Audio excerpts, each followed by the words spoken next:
আরে আহা আহা প্রাণে সরি দিয়ালি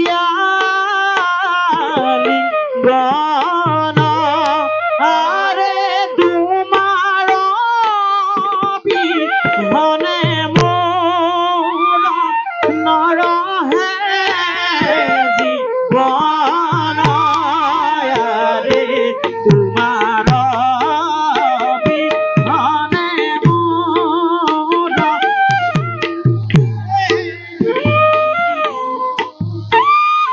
আরে কত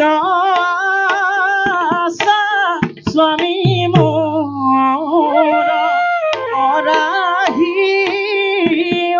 উদ্ধার আরে কত আজি মোর নহব নিস্তাৰ আৰে কত বহু প্ৰকাৰ বিলাপ আছে। একাৱলী, মুক্তাৱলী, বিন্ধ্যাৱলী, পীতাম্বৰী, মধ্যাৱলী, জোনা, লেছাৰী আদি বিলাপ। তাৰ ভিতৰত কেতিয়াবা কোনো এটা চৰিত্ৰই অকলে বিলাপ কৰে, কেতিয়াবা যুক্ত হৈ বিলাপ কৰে, কেতিয়াবা পুৰুষ স্ত্ৰীয়ে উভয়ে বিলাপ কৰে। তেনে সন্দৰ্ভত বিলাপবিলাকৰ নামকৰণ কৰা হৈছে। এগৰাকী চৰিত্ৰই বিলাপ কৰোঁতে একাৱলী, দুজনে কৰোঁতে যুক্তাৱলী। ঠিক তেনেকৈ সমানুপাতিকভাৱে যেতিয়া বিলাপ কৰে তাক মধ্যাৱলী বুলি কোৱা হয়। এইদৰে বিলাপৰ পৰিচয় দিয়া হয়। আগৰ পুৰণি ভাওনা পৰম্পৰাত বিলাপ আছিলে। আজিকালি বিলাপ প্ৰায় হেৰাইছে। তথাপি আমি আউনীআটী বিশ্ববিদ্যালয়ৰ পৰিৱেশ কলাৰ যোগেদি এই বিলাপ উদ্ধাৰ কৰিব খুজিছোঁ। আৰু আজি সেয়ে আমি নাট্যশৈলীৰ চৰ্চাৰ মাধ্যমেৰে বিলাপ কেনেকুৱা তাক পৰিচয় দিবলৈ লৈছোঁ। আমি যদু দত্তক এটা একাৱলী বিলাপ গাবৰ কাৰণে আহ্বান জনাইছোঁ।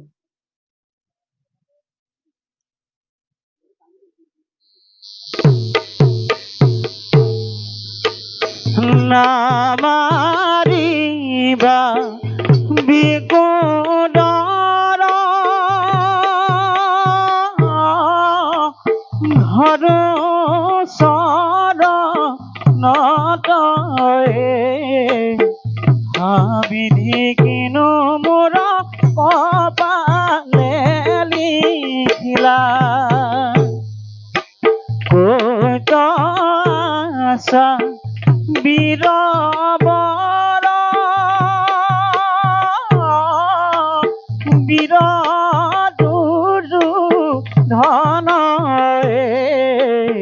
ভীমহঁতে আজি মোৰ মিলিব মৰণ নামাৰিবা বিকুডৰ ঘৰ চৰণতয়ে হাবিধি কিনো মোৰ কপালে লিখিলা কৈত আছা বীৰবৰ বীৰ দুৰ্যোধনয়ে ভীমহঁতে আজি মোৰ মিলিব মৰণ ভীমহঁতে আজি মোৰ মিলিব মৰণ। এইদৰে ভাওনাত একাৱলী বিলাপেৰে চৰিত্ৰৰ দুখ ভাৱ প্ৰকাশ কৰে। তেনেকৈ মুক্তাৱলী আছে, য'ত কোনো ধৰণৰ তাল মাত্ৰাৰ বিশেষ ব্যৱহাৰ কৰা নহয়। মুক্ত মনেৰে যি ভগৱন্তৰ চৰণত কোনোবা বীৰৰ ওচৰত সেই স্তুতি কৰে, প্ৰাৰ্থনা কৰে, যাক মুক্তাৱলী বুলি কোৱা হয়। আমি মুক্তাৱলী এটি পৰিৱেশন কৰিবৰ কাৰণে পুনৰ যদু দত্তক আহ্বান জনাইছোঁ। ক্ষমা কৰা মুনিবৰ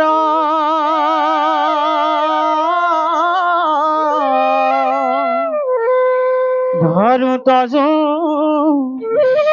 শৰণত দুখময়ী কৰিলো অজ্ঞানবশত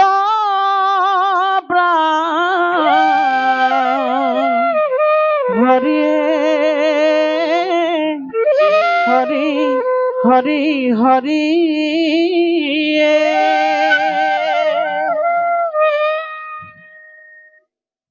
ভাওনাত বিভিন্ন তালৰ ব্যৱহাৰ থাকে। এক তাল, খৰি তাল, ৰক্ত তাল, তেনেকৈ জৌতি, ধৰম জৌতি, বৰ জৌতি। আমি এইখিনি সময়ত যদু দত্তক এটি ধৰম জৌতি তালৰ গীত পৰিৱেশন কৰিবৰ কাৰণে আহ্বান জনাইছোঁ, যিটো এটা বিলাপৰ অন্তৰ্ভুক্ত। শ্ৰী গান্ধাৰত ধৰম জৌতি তালত তেনে গীত ভাওনাত পৰিৱেশন কৰে। আমি যদু দত্তক তেনে এটি ধৰম জৌতি তালত বিলাপৰ গীত গাবৰ কাৰণে পুনৰবাৰ আহ্বান জনালোঁ।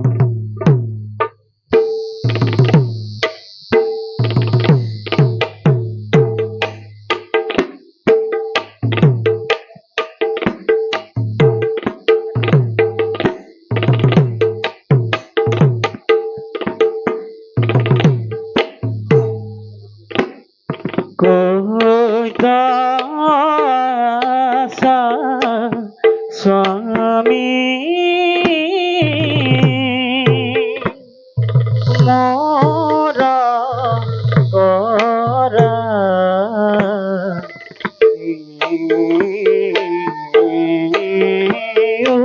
ধাৰ আৰে দত হাতে আজি মোৰা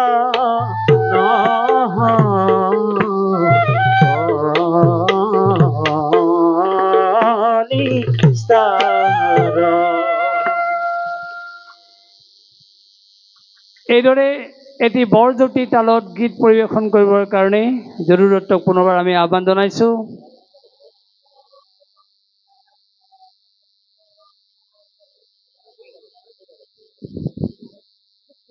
বৰজুতি তালত এটি গীত খালি খালি আরে ভার মাঝে প্রবে খিলা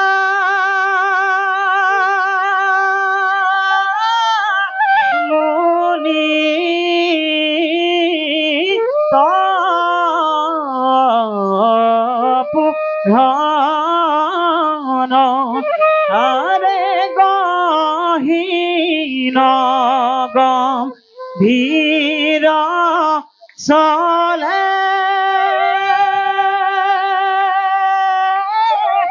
দেখি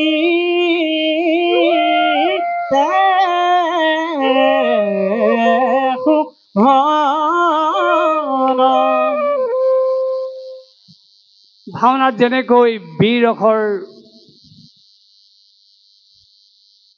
আভাস আছে, তেনেকৈ দুখৰ ৰসৰ উপস্থাপন আছে, তেনেকৈ আছে শৃংগাৰ ৰসৰো উপস্থাপন। ভাওনাত কেতিয়াবা ভাৱৰীয়াই কোনোবা স্ত্ৰীক হৰণ কৰিব পাৰে, কিন্তু অশালীনভাৱে হৰণ কৰিব নোৱাৰে, অমাৰ্জিতভাৱে হৰণ কৰিব নোৱাৰে। তেনে শালীনতা ৰক্ষা কৰি কেনেকৈ এগৰাকী পুৰুষ চৰিত্ৰই আন এগৰাকী স্ত্ৰী চৰিত্ৰক হৰণ কৰাৰ প্ৰয়াস কৰে, তাৰ এটি আমি গীত পৰিৱেশন কৰিবৰ কাৰণে আহ্বান জনাইছোঁ। সাধাৰণতে দুটা চৰিত্ৰ থাকে, এটা পুৰুষ চৰিত্ৰ, এটা স্ত্ৰী চৰিত্ৰ। পুৰুষ চৰিত্ৰই সাধাৰণতে বেলুৱাৰ আগত ৰূপক তালত সেই গীত জুৰে আৰু ভূপালী ৰাগত তাৰ বিপৰীতে থকা স্ত্ৰী চৰিত্ৰই সেই একেখন ৰূপক তালতে তেওঁৰ সেই কাকুতি মিনতি তথা তেওঁৰ সেই আৰ্তনাদৰ কথা প্ৰকাশ কৰে।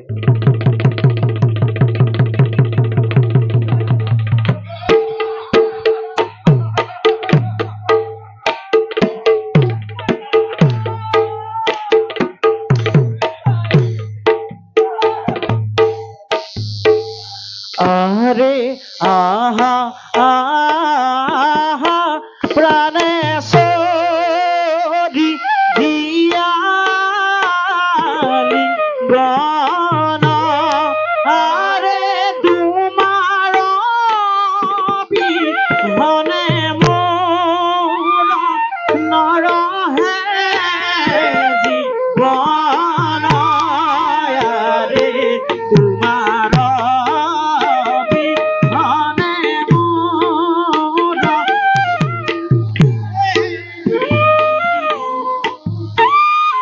আরে কত আশা স্বামী মোর অরাহি উদ্ধার আরে কত